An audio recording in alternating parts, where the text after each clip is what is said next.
and fade us to black. And I'll count us in.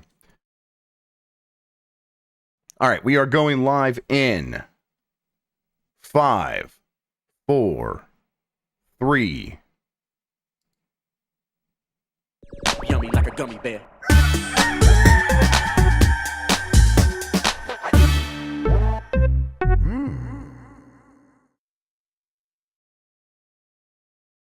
It's the internet. You're busy. Let's do this for October 2nd, 2024. For the next hour or so, let me help you sort through the world of gaming on Game Mess Mornings Live with me, Jeff Grubb. Today, Nintendo says you have a nice emulator here. Would be a shame if something happened to it. But first, please join me in welcoming today's co-host to Game Mess Mornings. It's Jason Fanelli, everybody. Jason, how are you doing? I am tired. Just still getting over it. We had a family vacation in Walt Disney World last week. In fact, you reached out to see if I wanted to be on the show last week. Yep. While I was in line for Rise of the Resistance, I want to thank you for making that wait a little more palatable. Those wait times can be rough. Yep. Now I'm just still getting over it. A big trip with a lot of family. At one point, at one of the character breakfasts, we had 31 people in our party. Wow. 8 of them 8 years or younger. Wow. It was quite an adventure, but we had fun. We had a lot of fun. We did basically everything we wanted to do, and the house is feeling it today. Got some sore throats upstairs. My wife's laid out, but Sure. Hey, that's what Mickey's house does to you, right? That's what Mickey's all about. Absolutely, communicable diseases. Yeah. Yes, that's right. And then on cue, I go on vacation, and the game industry just dumps a bunch of news on us, and I'm trying to frantically following it from my hotel room. Great job, by the way, on waving your hand and summoning the state of play. I just want to give you a no problem. shout out for that. I still talk. I got Jim's ear. I talk to him every once in a while. You're his number one fan. He appreciates Yeah, that's right. that. Yeah, and I still sure he retired. No, he controls it from the shadows. Everybody, come on, right. Pay attention. Wake up, sheeple. Jim Luminati, or whatever that pun would be. Yeah, that's good. But yeah, I'm feeling good. I'm ready to talk some news with you. And like I said in the pre-show, I think we're going to get some angry Jeff today. That's exciting. Yeah. I'm not happy with my friends over at Nintendo. And not just as an inmate. In general, not happy with them. Let's explain what we do here. Most weekdays, I, Jeff Grubb, will help piece your gaming life back together. That includes breaking news and maybe even some of our own original reporting. For all these topics, I'll get the input of a bona fide expert who will make me look smart. If you are watching live on Twitch, welcome. You can always listen to the show later on podcast feeds by searching for Game Mess Mornings or find the RSS on giantbomb.com. You can also catch the show later with chapters and timestamps on YouTube. Hello, YouTube. All right, we have a lot to get into, so let's start the morning mess with Nintendo has reportedly shut down Ryujinx, the Switch emulator that was supposedly immune. This is from Sean Hollister at The Verge. Nintendo may have just won its battle to put the most popular Nintendo Switch emulators out of business. In March, it sued Yuzu out of existence, and now it may have convinced Yuzu's primary competitor, Ryujinx, to go away too.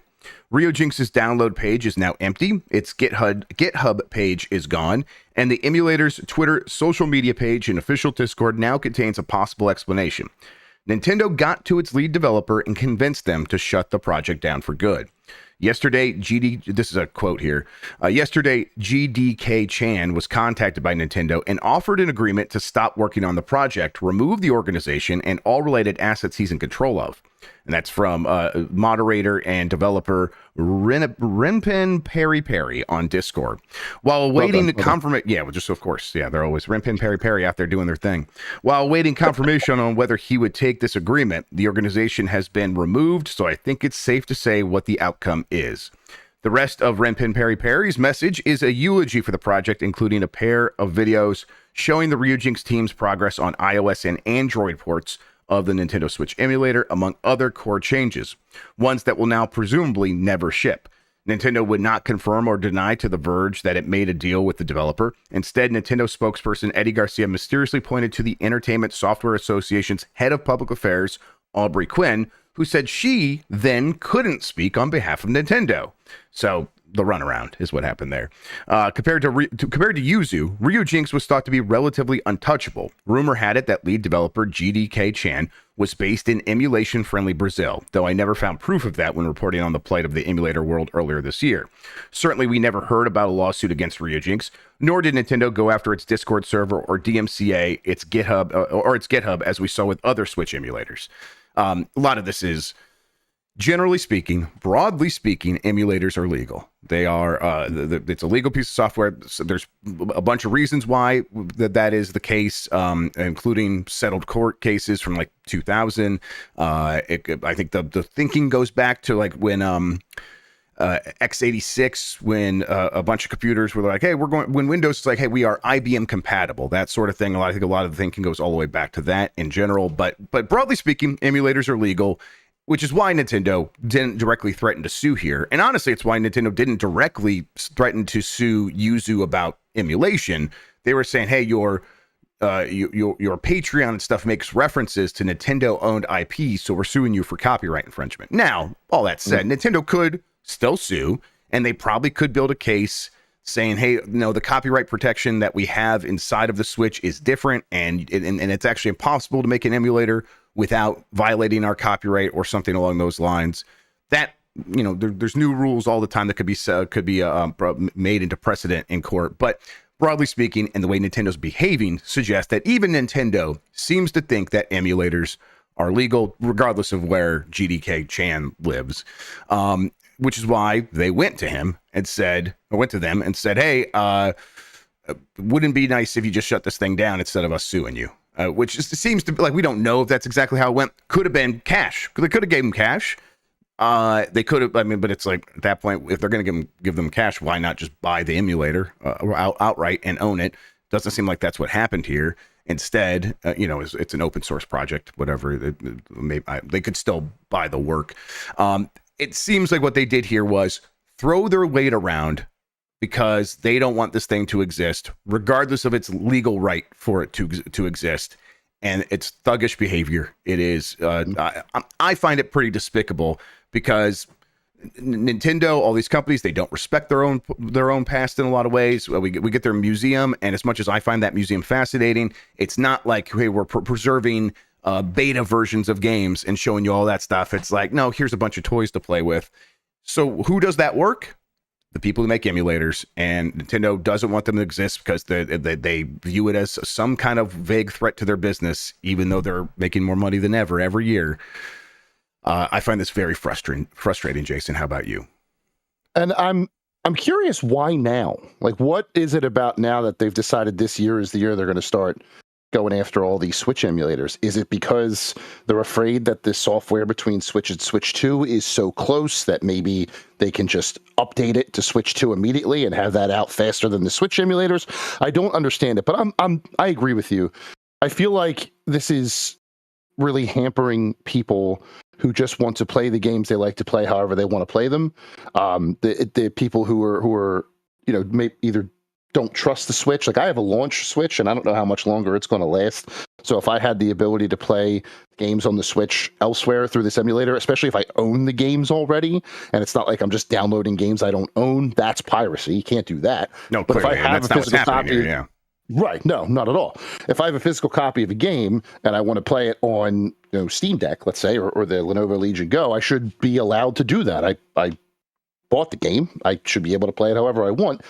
But Nintendo, for whatever reason that we'll probably never understand, doesn't seem to think that way. And I'm curious if the new president, Doug Bowser, has sort of like got his fingers in this too. Because again, I feel like since he has taken over the ship, I've heard a lot more stories of Nintendo getting litigious.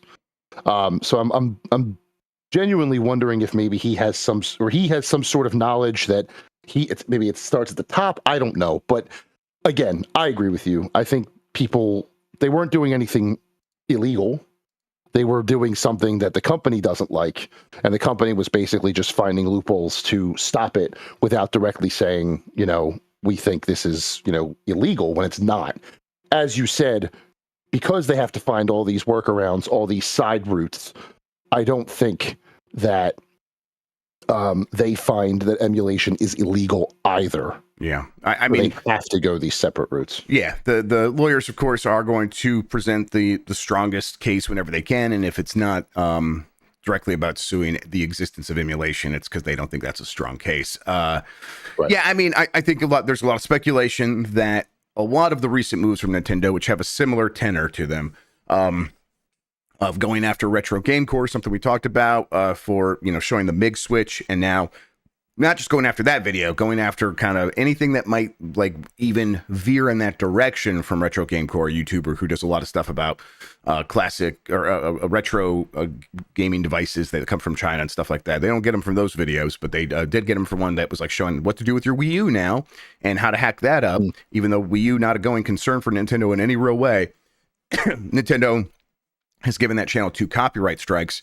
People think, okay, Nintendo seems to be amping up all of its going after everybody with its law firm, its internal law firm, because they're getting ready to launch the Switch 2. And the Switch 2 very likely going to be very reliant on the continuation of the Switch library, backward compatibility. And so Nintendo, I think, is like, we want the games that have sold on Switch to continue to sell on Switch 2, and with minimal, input from us in terms of updating them or representing them as Switch 2 games. And the best way to do that is for people to believe like this is the one and only way to play these things. And whatever, protecting their market is their right to a certain extent. It's just like when they come around and be like, well, these emulators exist and that's a problem for us. I'm like, okay, that's your problem. These things are legal and should be allowed to exist. And they also provide long-term preservation that I'm interested in, and you are destroying this scene because of anxieties that you've built up that might not actually be a problem, because again, it seems like your products sell just fine regardless of the existence of these things. The poll today is going to be, have you used Yuzu or Ryujinx? I bet that the number replying saying yes is actually going to be surprisingly small. We'll see. Maybe it'll be higher for this audience, but even so, we can look at the numbers of how games sell and to see how Nintendo games perform, and it does not, like, looking at them on the surface relative to everyone else selling video games. If you like only had that data, you'd be like, well, Nintendo must have no emulators. There must be no emulators for these things and no way to play these games pirated, because everyone's buying these games. They're buying Mario Kart over and over and over again. What's going on here? So it's hard to empathize with Nintendo's position here because it's so strong, and it is, and again, it is going to someone who is probably doing something that is legally protected and saying, who cares? We might still sue you, and that would suck for you. So just stop it, or else we're going to get mad at you and make your life a hell. And that continues to suck. And Switch 2 comes out or not, Nintendo does not need to behave this way to protect the success of Switch 2, right?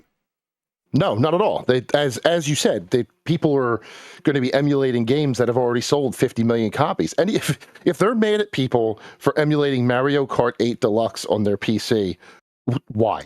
Like, how much is it worth? 1 or 2 more sales? Like, how much wringing of the wet towel are you doing here, or do you think you need to do? It becomes this more universal, like, line must go up philosophy that the world seems to have adopted now.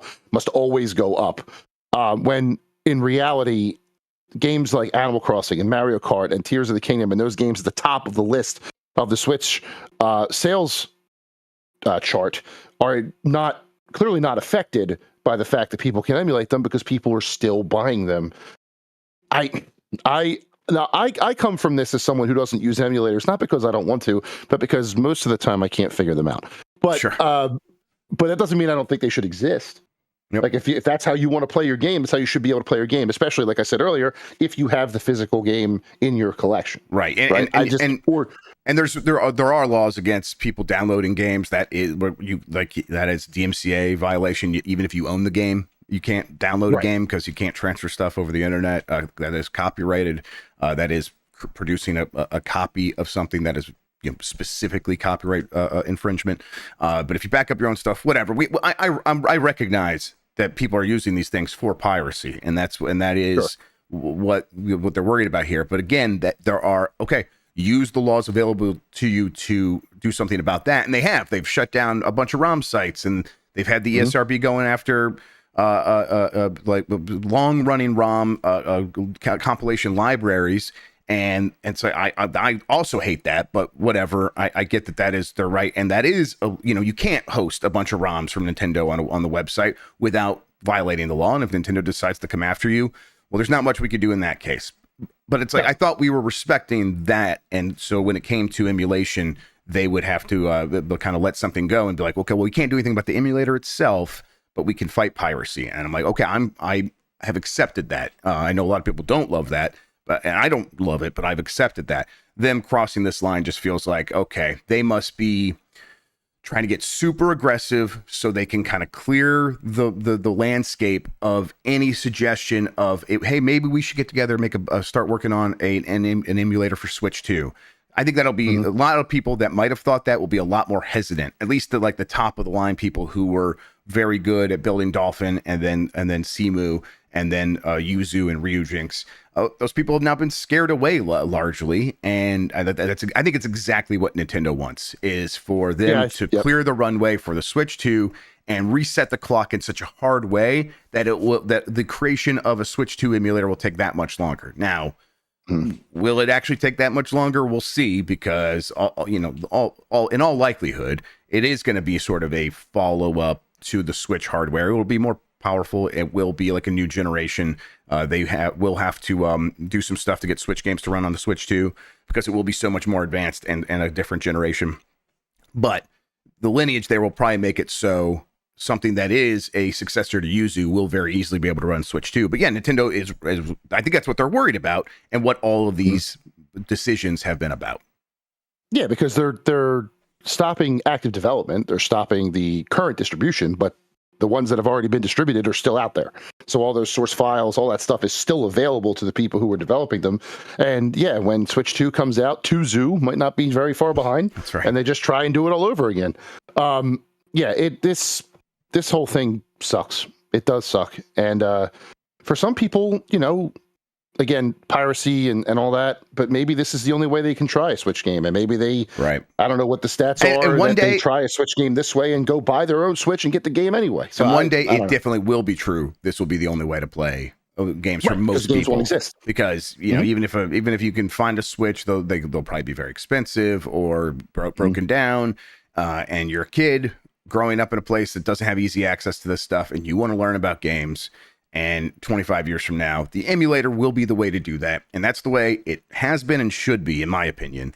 And and Nintendo is specifically throwing roadblocks into that process, which I think is not something, obviously, a lot of that stuff is not legally enshrined when it comes to technically piracy. But the emulation side, for the most part, broadly speaking, was. And the fact that Nintendo doesn't respect that makes me lose respect for Nintendo. Not that I was going around with deep respect for this corporation. I like their games. I like the people that make them.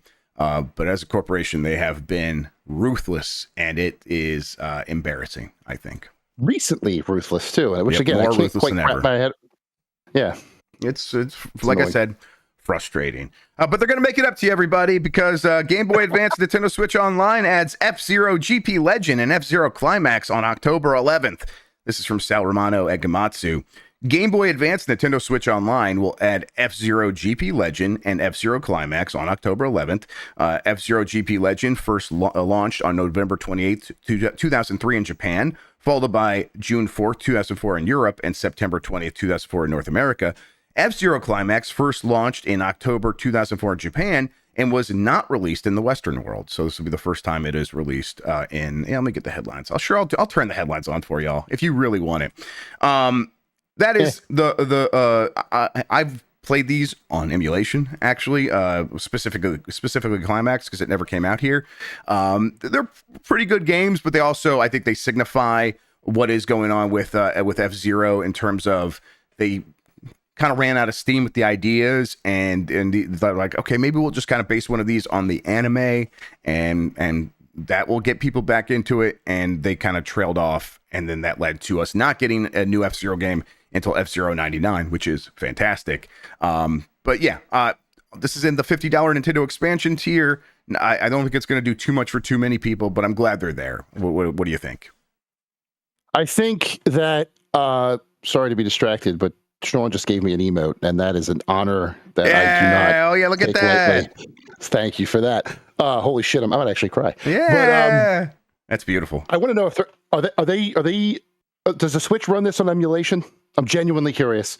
If the Switch runs these F-Zero games on emulation. That's the Game Boy Advance emulator is what they use. So 100, yes. And Nintendo would certainly like they make their own stuff a lot of times, most of the time when it comes to emulation, and they have all the documentation, and they have very good engineers. Nintendo Europe Research and Development, nerd, I think does a lot of that work. But it wouldn't surprise me if the people that are very much into building emulators for Nintendo are part of a wider community of people who've learned this stuff over time and come from a seedier side of all that in terms of where they got their start.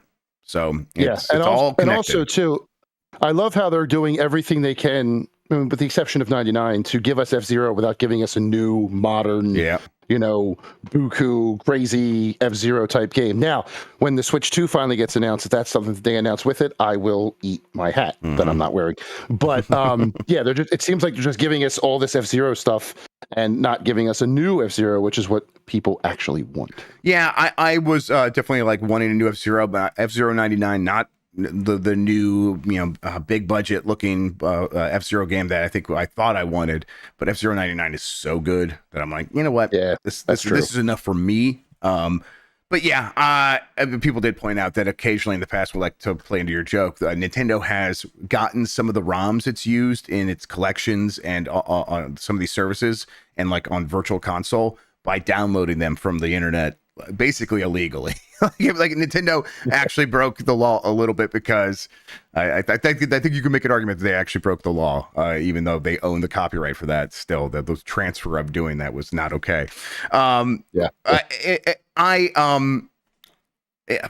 Like F-Zero, whatever, in terms of the Game Boy Advance library on Nintendo Switch Online. There's obviously some more stuff I would want on there, but I've kind of lost the lust for it, because Nintendo does not seem to be working with very many third parties on this project anymore. So, and when they do, it's like, Majesco and Jalico and them over and over. And by the time Game Boy Advance was around, they weren't putting out a ton of games, to my memory.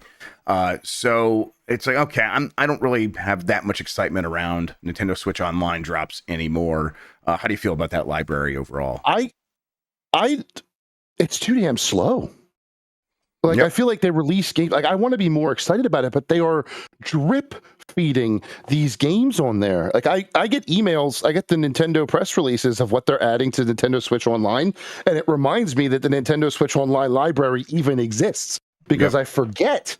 And a lot of the times there are games that, like, I didn't play on the Super Nintendo as a kid, so I have no nostalgia for now. Like, no offense to anyone in the chat who may respond, who may be mad at me for this, but who asked for Tough Enough on the Super Nintendo? Who asked for that? I didn't ask for that. So, like, give us, I need more games to hook me in from this. Like, what, like the Wii Shop channel, I miss the Wii Shop channel so much, don't you? Oh yeah, for sure. Yes. Wii Shop Wednesdays. Absolutely. Wii Shop Wednesdays, that video.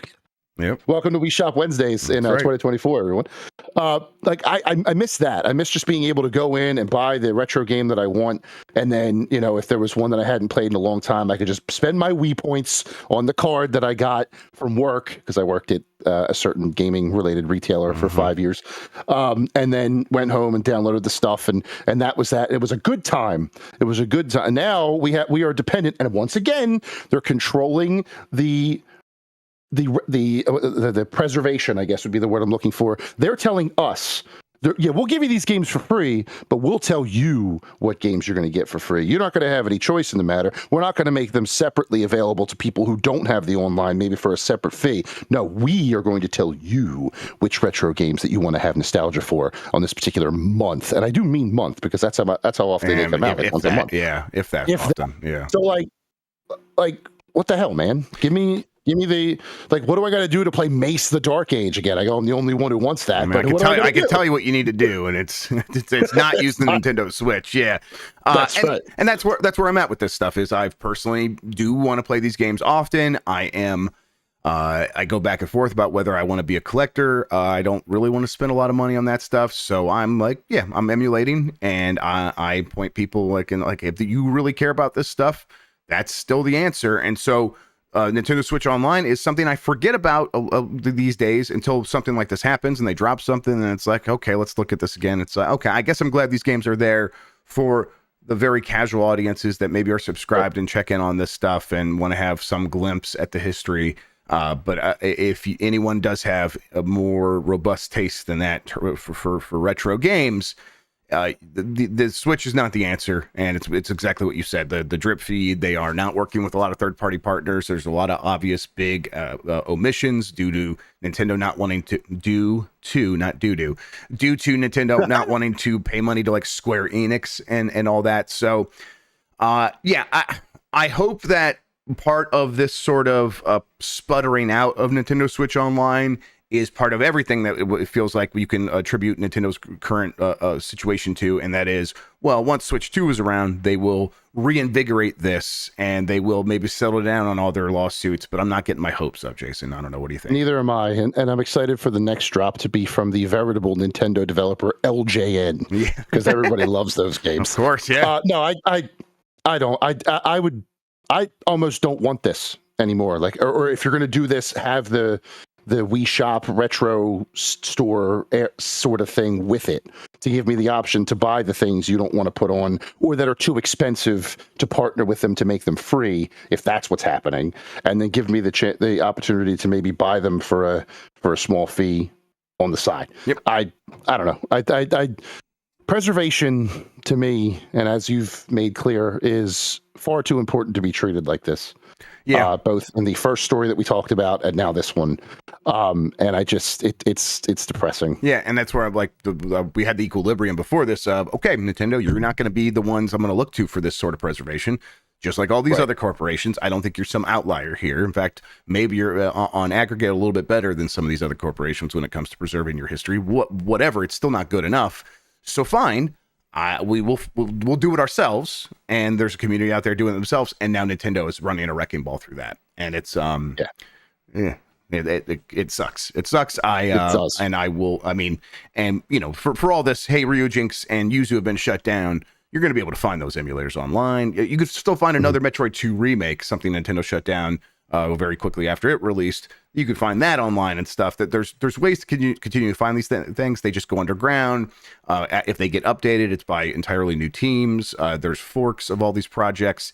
Nintendo's not going to really be able to stop it, which is why it's like, yeah, no, they're running a wrecking ball and just creating chaos so that it feels more difficult for more people. And so it's like, if 10% of gamers are like, I get this emulation stuff. Look how easy it is. I could just install EmuDeck and on my Steam Deck, and it's just going to install Ryujinx for me, and then I just got to provide this code and this code. Okay, I'll watch a YouTube video. I could do that.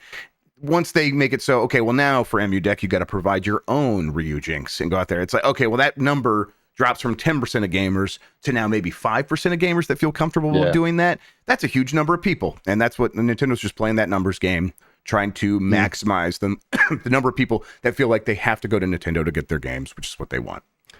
Yeah. All right. Let's see here. Let's take a quick break. When we come back, Nintendo apparently is to thank for a new Professor Layton game.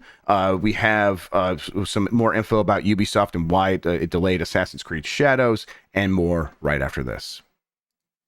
All right, I'm waiting for the fade. 1 second. There's your fade. Somebody asked. I will deliver. All right. Let's see this. Okay, sweet. Here we go. I had it. There it is. There it is. All right, perfect. And he's got the hat on, everyone. Welcome back to the show.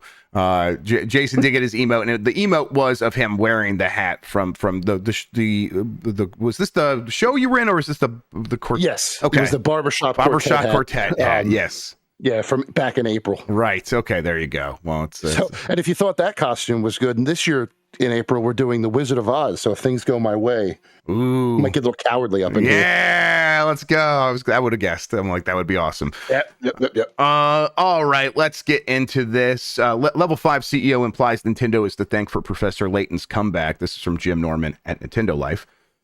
Professor Layton and the New World of Steam was one of the biggest surprise announcements of 2023. While the return of Level 5's polite professor might have felt like a no-brainer to some, it appears that the studio was initially hesitant about a comeback. That is until certain big names in the industry started pushing for it. That is according to Level 5 CEO Akihiro Hino, who, in a recent Tokyo Game Show chat with Dragon Quest's Yuichi Horii, confessed that the team was content to leave the Layton series alone after it had reached a beautiful conclusion. However, Hino continues, certain figures from the industry push for the game, including a mysterious Company N. Now, who do we think that could be? Yeah, it's probably Nintendo. I think here's how he put it. Certain individuals from the industry really wanted us to release a new game. We had a strong push coming from Company N. When I heard these opinions, I started to think it would be good to make a new game so that fans could enjoy the series at the level of quality provided by the latest consoles. And it's, after seeing that trailer for Professor Layton and the New World of Steam, it really does feel like they're taking advantage of having more power and kind of making it look like a modern game in a lot of ways, especially in terms of the quality of the animations and all that stuff. And it just looks robust compared to the DS games. And I would have been fine with, here's something that looks exactly like the DS games, but now it's on Switch. And it seems like they're doing a lot more than that. So very cool. I'm a big Professor Layton fan. I like those games a lot. I was excited about this. So I'm glad it's making a return. I do wonder, it's like, why does Nintendo want it back? Like, I mean, maybe they just like it too. I don't know. It's interesting. What do you think?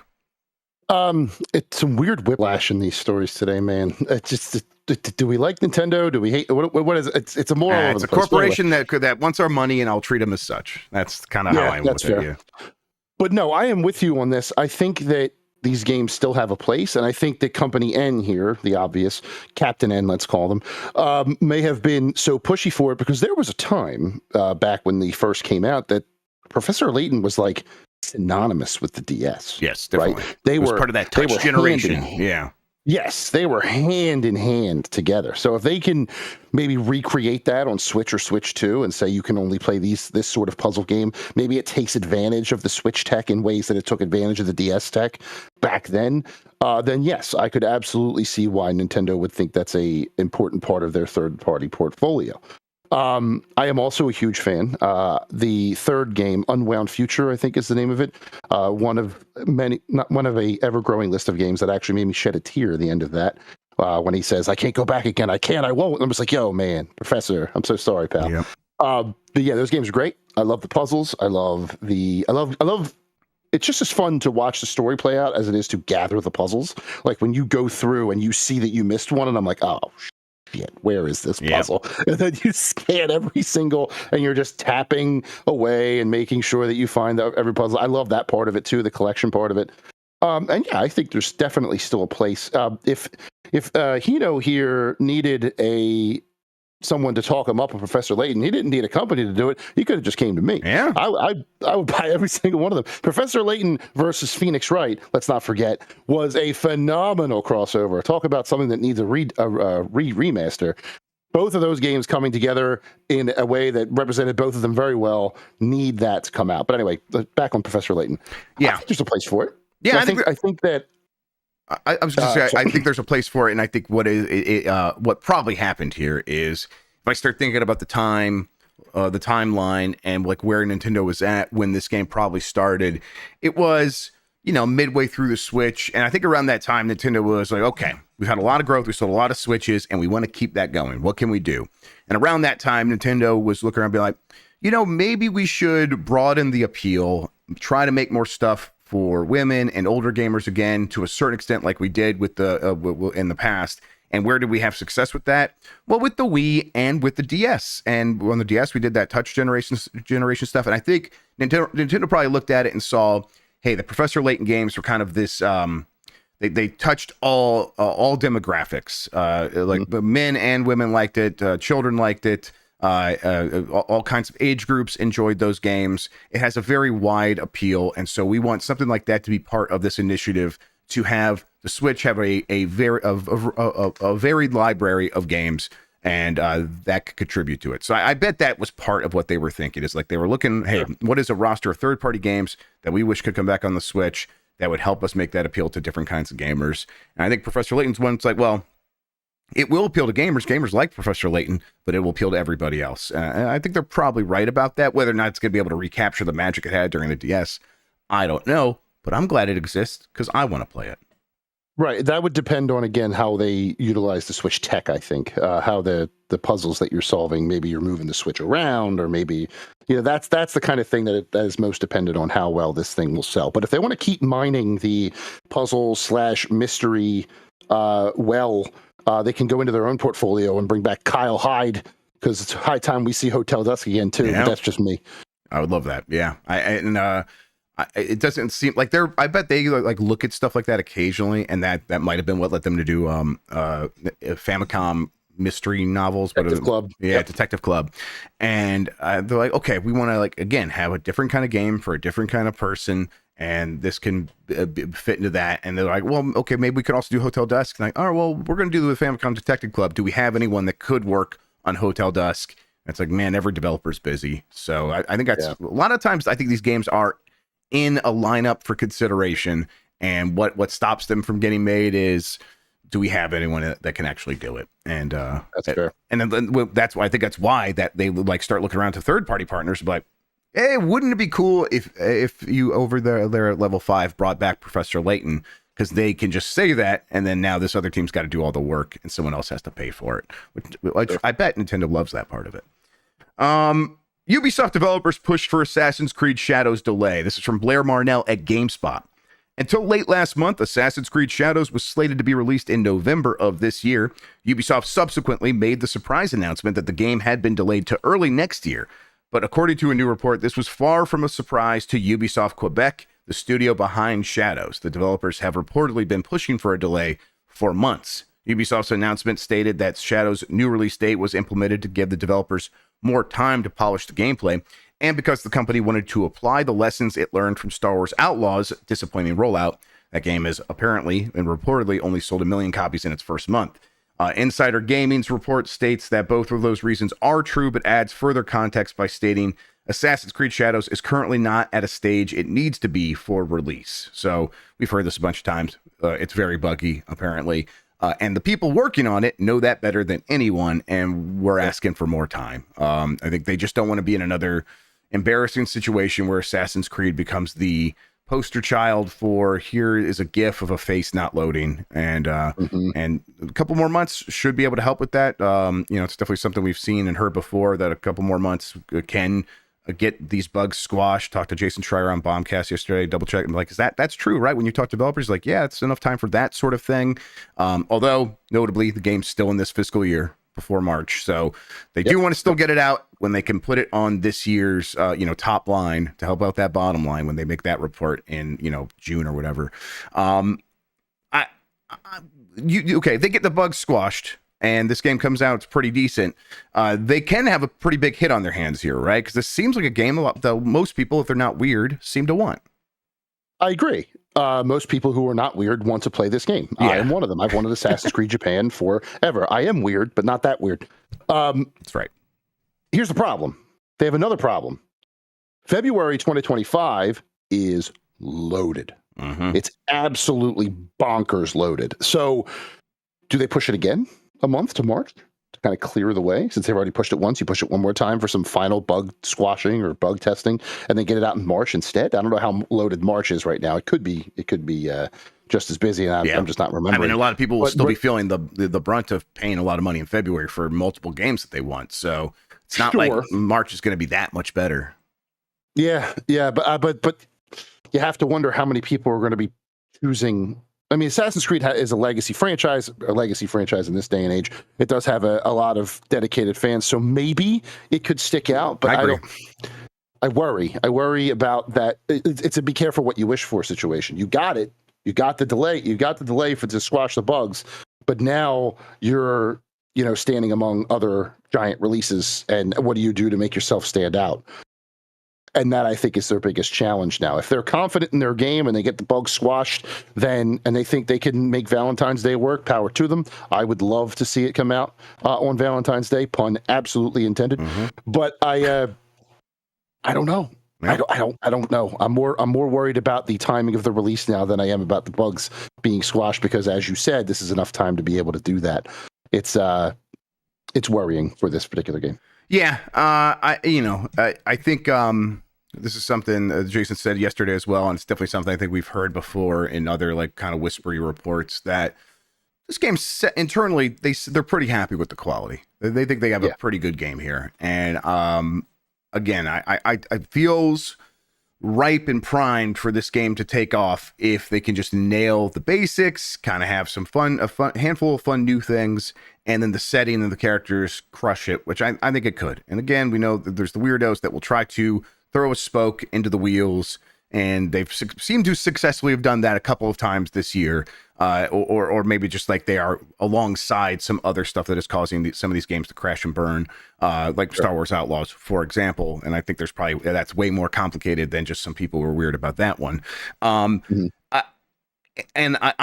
it, Ubisoft needs they need a win, right? They need a W real bad. If this one doesn't work out, things are looking grimmer for that company than ever. Mm-hmm. And this is like one of their flagship, if not the flagship franchises they have now.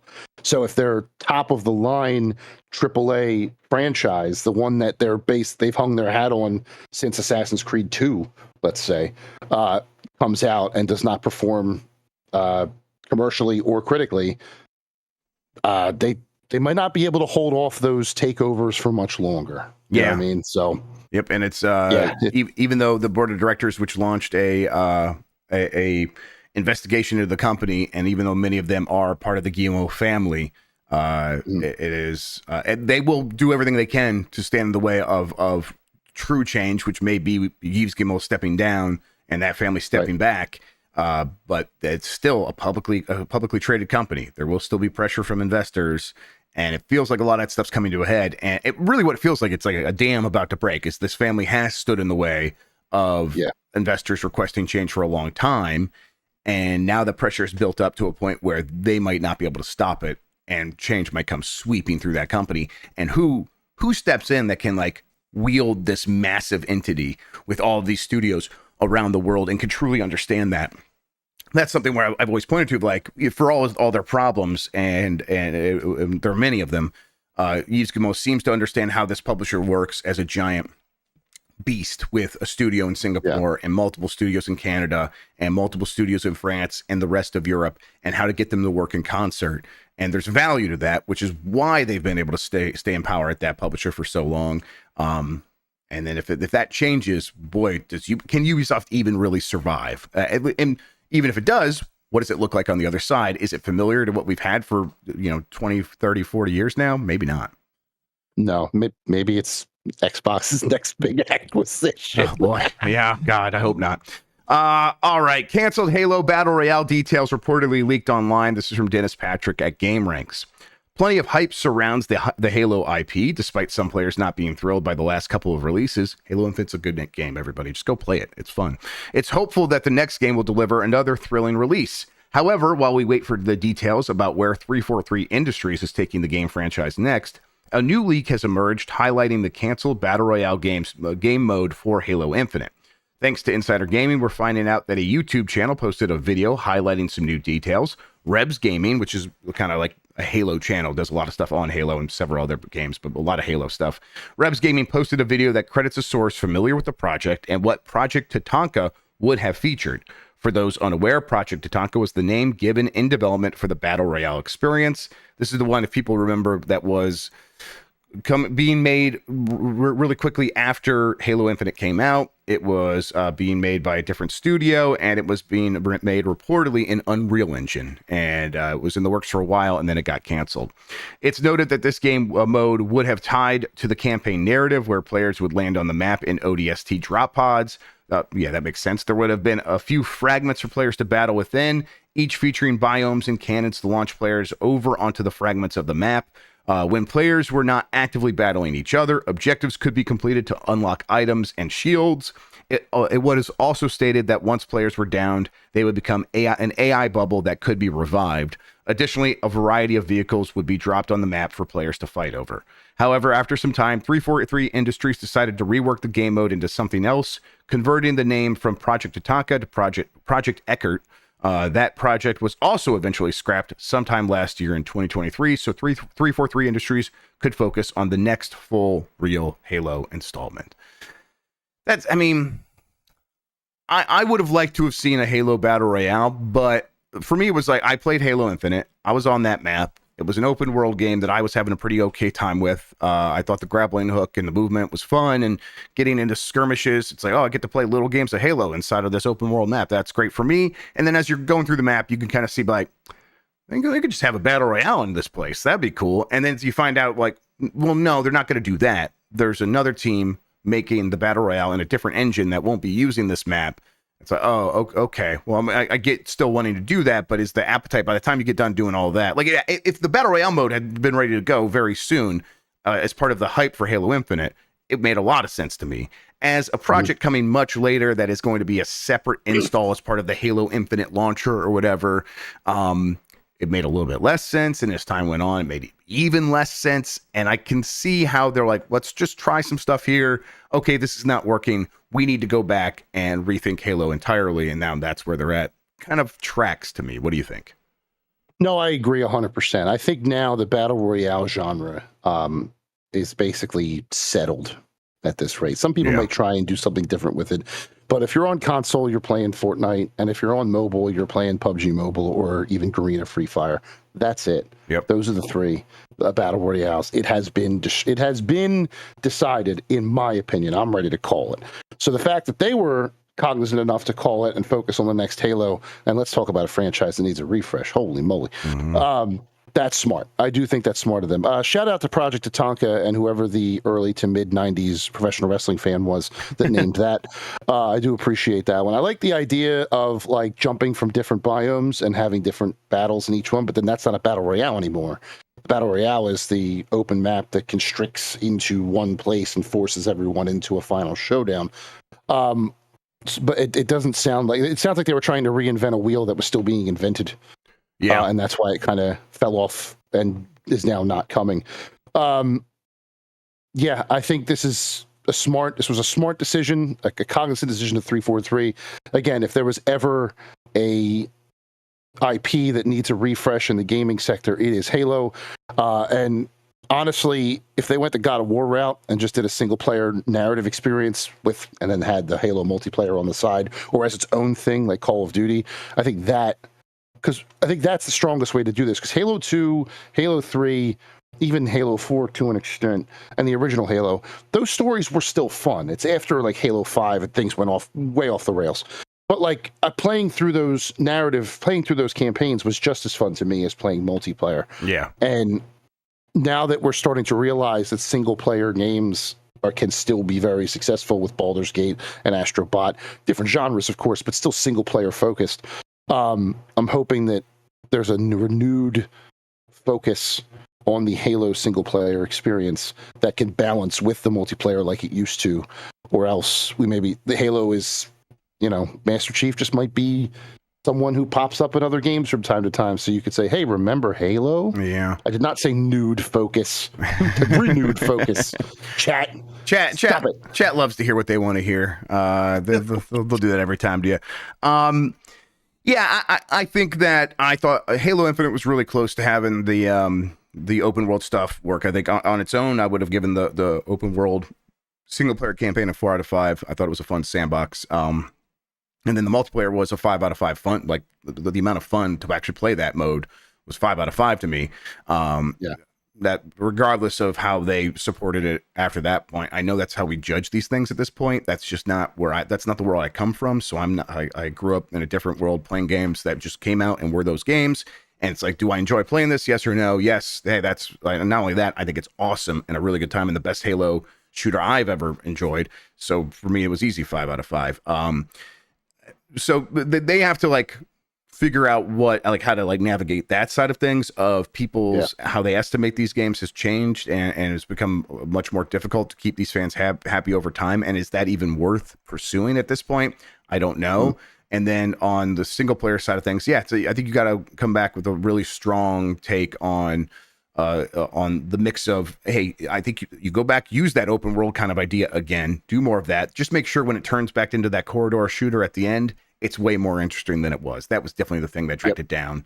And if that means some new ideas, take us some ideas from some of the other, like, we'll look at what what Titanfall 2 was doing. You don't have to like ape that stuff, but kind of take Halo's a perspective on some of these ideas and apply that to your shooter campaign. And there's definitely a world for that, for a new Halo to come out every 5 years still, I think, 5 to 7 years. But we'll see. And I think they are right to abandon the Battle Royale, because as you said, like even like beyond Call of Duty, the Warzone and PUBG on mobile, and even PUBG is still massive on PC to a certain extent. Fortnite, Apex Legends is massive. It's not growing, but it's massive. These things have taken all the oxygen out of the room, so they're not going to be able to make that space work for them. And we don't. People joked in chat, we don't need the Halo extraction shooter, right? We don't need them chasing the next trend just so they could do the same thing and cancel that as well. No, back to basics. God of War did it, and those games are great. Halo could do the same and just bring that, early to mid 2000s franchise back into prominence as well. It just needs to have a strong story, which again, Halo 5 and at the end of Halo Infinite didn't really have. So that's right. All right. The Metal Gear Solid Delta Snake Eater producer has apologized to me specifically and said, this is from Carly Garcia at GameRakes, apologizing for a lack of a release date. According to Twitter user Ginky, Noriaki Akamura, the producer of Metal Gear Solid Delta Snake Eater, is apologizing to fans for the game's lack of a concrete release date.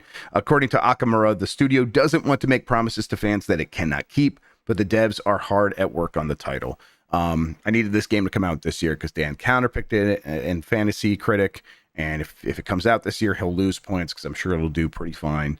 But it doesn't look like it's going to work out that way. This game's coming out next year, and we might not hear about its release date until sometime deep into next year. Who knows? What are your expectations for like when we actually see this game or get to play it? Holiday 2025, maybe late summer at the earliest. Of course, they could come out tomorrow and say, "Hey, it's coming out in February," just like everything else. But no, I think this is going to be a fiscal year 2026 release, and I think part of them knew that it always was going to be. Or 2025, excuse me. I don't think they ever, like they said coming this year, but I don't think they ever meant that. Like, they definitely said it kind of out of one side of their mouth and was like, maybe out of the other side. Yeah, it's coming. It's coming this year, we promise. And then no, but that's fine. That's fine. It seems to be shaping up quite nicely. The demos from Tokyo Game Show looked quite good. It's a shame that Dan's not going to be able to lose those points on you. I mean, I looked at I hate to say it, but I think he deserves to win because of the top 11 games on OpenCritic, he has 3 of them from this year. He's got UFO 50, Final Fantasy VII Rebirth, and Astrobot. And Astrobot, I think, is number 1. Wow. And I think Final Fantasy was like number 3 or something like that. And then UFO 50 is number 11. He just got the right games to win. He really did. Yeah. So, I mean, UFO 50 was an inspired choice. Like as soon as he got that, it was kind of all locked up. We'll see. It's a battle for second now between me and Mike. Yeah, the league I'm in with a couple of industry friends. I'm clawing on to first. I'm projected to win by 1.02. Yeah, that's anybody's game. Yep. Thanks to Balatro and Tekken 8, and we do one slot that's only seasonal games, like the annual releases. Thank you WWE for being good this year.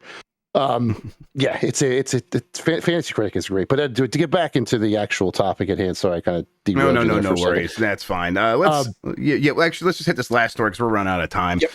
Leaked screenshots claiming to be from the next Sims game Project Rene have surfaced, and fans are in shambles over them. And I'll say, for good reason.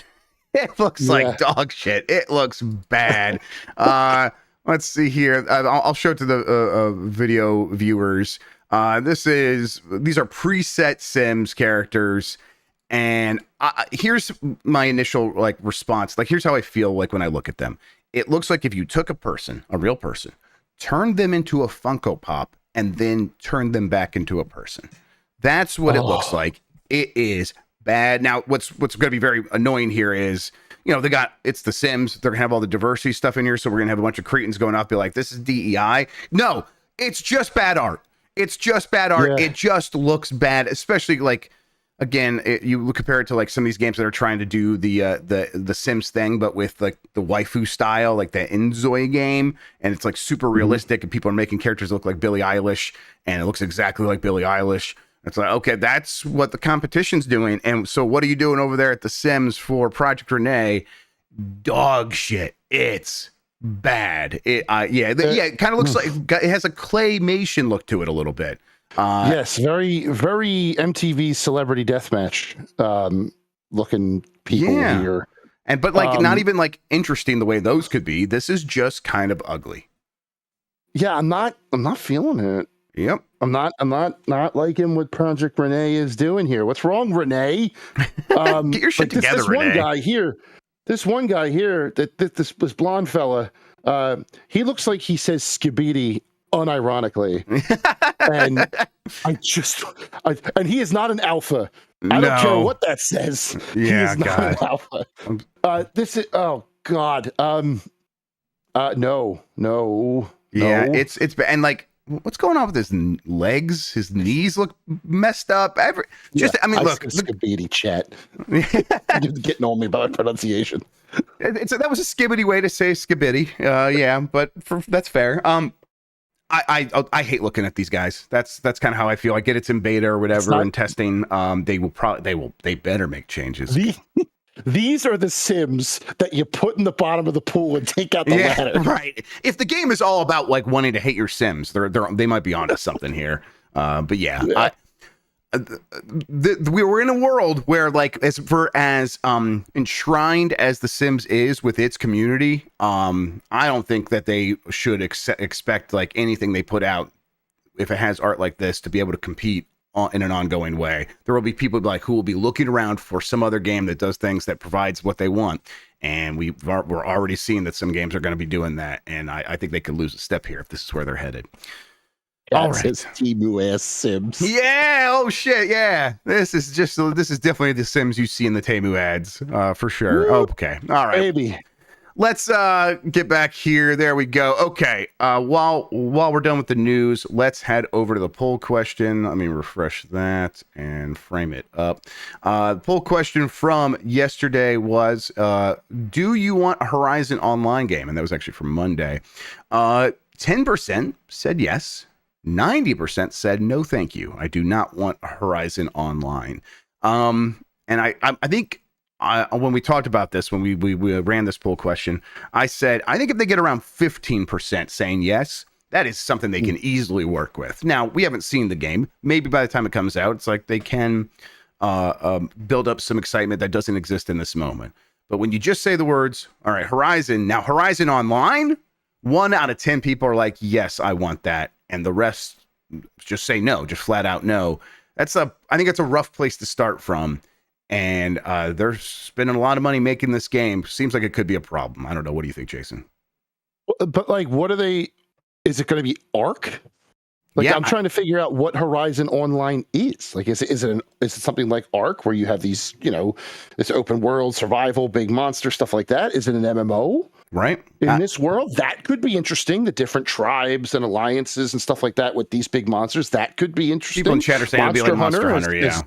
That's another potential idea as well. But does that have to, I guess Monster Hunter is online now. So I used to always think of that as a single player or couch co-op game, but it is online now. Yeah, it's huge online. It's huge online. So Monster Hunter does make sense if you have like these really beefed mechanical monsters, but again, you're just aping other things. What is other than the world that it's set in, what is the original idea that you're bringing to these genres? Yep. That to me is the biggest, like, that's what they need to prove to me that they can do. Yeah. Or else I would just play the game that's already out. I love Horizon's world. I love the concept. I love the Zero Dawn. What Zero Dawn means in that universe, I found fascinating. And I love, to a point, I like how Forbidden West built on that. But I don't know. Unless there's a lore reason to have this always online game that it contributes to the lore in some way. I don't think you can do anything original with the actual gameplay of it. Yeah. Unless there's some mechanic that they've come up with that I can't think of. Probably not. I think they're probably going to go for. I think people are right for Monster Hunter. I think you kind of make it run like a Phantasy Star Online. You know, you get your crew of 4 together who goes out and runs monster hunting things. You're going to go get the big dino bot guys and have a good time with that. Is that something that can sustain a massive sort of live service game in these days? The way that seems like they need this game to be that thing, I doubt it. I think that's why the concerns remain around it. And I think most fans of Horizon will be like, okay, maybe I'll check this out. But what I'm really looking for is the next real Horizon game. And I don't think they're going to be able to do much about that perception of that this isn't the real Horizon game, which is, and the way the money they're putting into it, it's like, no, it better be the real Horizon game because it's very expensive and that whole team is working on it. Yeah, you left us on a big cliffhanger. Can you get rid of that, please, before you start talking about how you're going to expand the world? I should feel like read the wiki. Yeah, I feel like that fixing that cliffhanger and then, ending the trilogy is a better way to build a online than, I think it's out of order. Yep. And Fallout 76, like that could be the kind of situation they're looking at here. Sure. Even Elder Scrolls Online. We've seen these things work and then not work and then eventually get to a point where people do like them.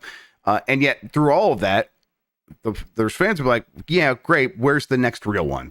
Where's Elder Scrolls 6? Where is the next Fallout? That's what we actually care about. And I think they're going to have the same exact situation here.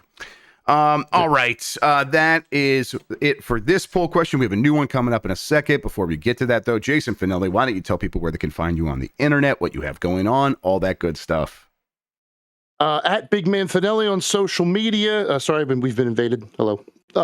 Hey, puppy. Poppers. I have a couple reviews coming to GameSpot soon. One I submitted yesterday. It's not embargoed, so I can probably say what it is. Mortal Kombat 1 Chaos Reigns. That came out while I was in Disney World. Reviewed it for GameSpot there. That's all I'll say about that. And then another one coming out next week that is embargoed. I can't say much about that one, but based on what I've played so far, I'm having a good time with that. Have a few other things in the pot. One that goes all the way back to Evo that I'm still working on. That'll be exciting when that finally comes out. A lot of interviews to transcribe them and handle from that. So that's still going on. I got some, I think I'm going to MagicCon in Vegas. So if you like playing Magic the Gathering, you want to come out and I'm covering that, I think, for MMORPG.com. Still have to figure that part out. So that should be fun.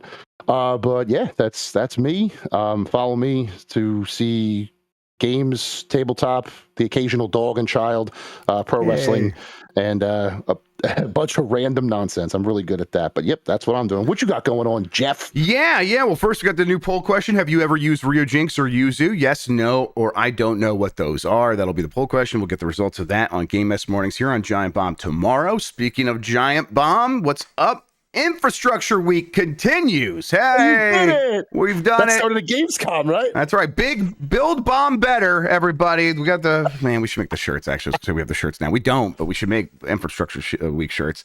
Skyblocks in Minecraft today. And then Jan wrote here, fingies crossed. So we think we should be able to get that working, no problem. But we got a bunch of other stuff we can run if for some reason that doesn't work. And then the Blight Club finale today. And we're calling it the finale to put extra pressure on Mike. He's that's what he needs. He's right there. He's right there. After that masterclass in driving we saw. I'm trying to I'll save it for the show, but I'm like, can we remember the sequence of events? Because it's like he was in a building, the building fell over. He got out of the building by going through the garage, and then he drove down the road, was in the park, went into that bathroom.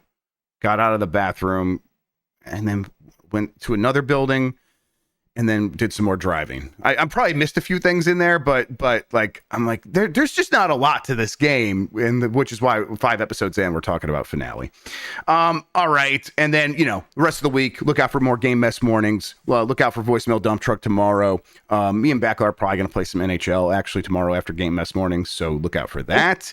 And then UPF, BCR, we'll have a bunch of fun stuff to talk about on that episode as well. So going to be a fun week here for Infrastructure Week. But first, Jason Fanelli, thank you so much for hanging out with me today and talking about video games. I really appreciate it. Anytime, Jeff. I appreciate coming on. Glad you had me. And Of course. Again, thanks for the emote. That's really freaking cool. Yeah, I'm sorry. It's such a anytime. weird You thing to earned be it. so like about, but yeah, that's seeing my face just flood chat when that first came up. Hit him, everybody. Hit him with him. I'm excited to watch the replay and just be like, yep. oh my God, what's going on up there? There it is. Yeah.